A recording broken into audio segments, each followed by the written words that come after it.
to add a couple pieces together, Mortimer Adler again talks about angels and what an angel is in a non-religious context of being just like a pure intelligence, like a being that has no body but has actual agency of some sort. And I think of the internet as this sort of angelic being or angelic being. And when you said what you said in your episode, it was like, oh man, it reminds me of everybody losing their bodies and trying to shed ego in like this weird neurotic way, because ego integration is actually really important. We feel like we require ego to actually have an experience. So it's like if we all get rid of our bodies and can join into this like conglomerate sort of singular weird artificial intelligence thing out here in hyperspace or on the internet, and we all lose our bodies, like it painted this picture, and I was like, man, that would suck, but it kind of sounds really cool. But it sounds almost like heaven, and I was just curious as to your opinions on what that would look like. I think actually one of the most telling things you could ever say about it is that it sounds almost like heaven, because I think it is if you want to speak archetypically, it is the return of the archetype of the kingdom of heaven within our current era, the salvation through the rapture. Like, think about what the rapture is, that God comes down and he lifts up all our souls out of our bodies and brings us up into heaven, and there we go, salvation. And the good are brought up, and the bad people are sent down to hell and left to burn in the lake of fire. Very, very interesting concept, the resurrection, the rapture of the just.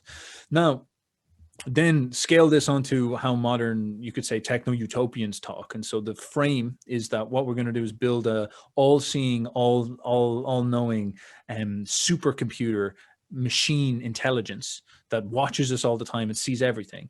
And what this machine intelligence is going to do, because it's by virtue good, is going to build a matrix of sorts that's going to be like a sort of supercomputer that's beautiful, like a kingdom of heaven. It's going to be, it's going to build a heaven, a gate and all this type of stuff. And then what this machine is going to do, either it's going to do it actively or we're going to do it willingly, it's going to open its gates to us and sort of say, well, do you want to come into this kingdom of heaven I've prepared, where I'll actually finally take you out of the hell of biology, the hell of your bodies, and you'll overcome death, and you'll upload yourselves and be pure consciousness if you so wish, and you can plug yourself into this, and this will be the rapture. And of course the problem is that you'll have a lot of ignorant people in the world who refuse to do this, who refuse to come along, and don't worry, they're just going to be stuck in the lake of fire. They're going to be stuck in hell by themselves, whereas you and I, we're going to go and live together in this glorious thing. It is the same archetype, the absolute same escapism, more because the instinct underneath this, the need to escape, the Gnostic feeling of like, I want to get out of this reality, is operant between these two forces, the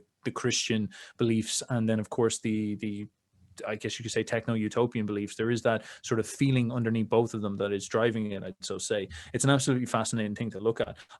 To tie it, and I'm kind of just like double barreling here for a second, just because I know we're a bit short on time, and to tie it into what I notice, you could say neurologically, is look, I'm not sure how much you've looked into the hemispheres and all that type of stuff, but for example, the division of the hemispheres, you have the word, language, abstract, and the Broca's area in here, the abstractions of the left hemisphere, the strange ability for the left hemisphere to remain conscious, whereas the right hemisphere seems to be aware and there in your head, but not actually, quote unquote, part of your, maybe you could say, ego consciousness. Is a very, very weird experience.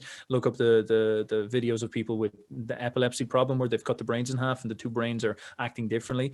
And this sort of ego consciousness, whatever it is, the word thinking mind, the jargonizing abstract left hemisphere, if you so wish, it's almost entirely what is we associate with what we call consciousness. We say consciousness is my ability to identify, which is also what the left brain does. It creates a sort of consolidated identity in the world, and it's my ability to categorize myself, to abstract myself into an identity that I understand, to understand the world, to plug myself into the world. And then of course what shows up on social media largely is the left hemisphere. Go on Twitter and that's people's left hemispheres talking to each other, the Broca's area speaking to each other. Now of course, like it's a bit more complicated than that, but in the simplest sense, it's favorable to that side of yourself, if you so wish, that faculty within your mind, that ability to speak in that overconscious, overzealous word using part of your head. Now that's an absolutely fascinating thing, because then the internet begins to look at as this sort of canvas for the Right. the ego left hemisphere conscious mind or some sort, and it's like offering that part of yourself to come up. And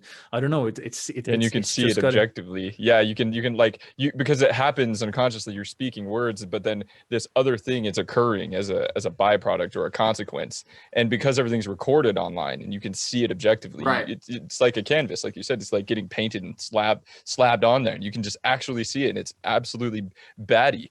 One thing that I want to share with you is I don't know how much you talk about Catholicism and Christianity as examples for some of your ideas in the left right brain hemispheres and jargon. A lot of what you're saying is encompassed in a symbol called the Tree of Life through Kabbalah, which is Judaic mysticism.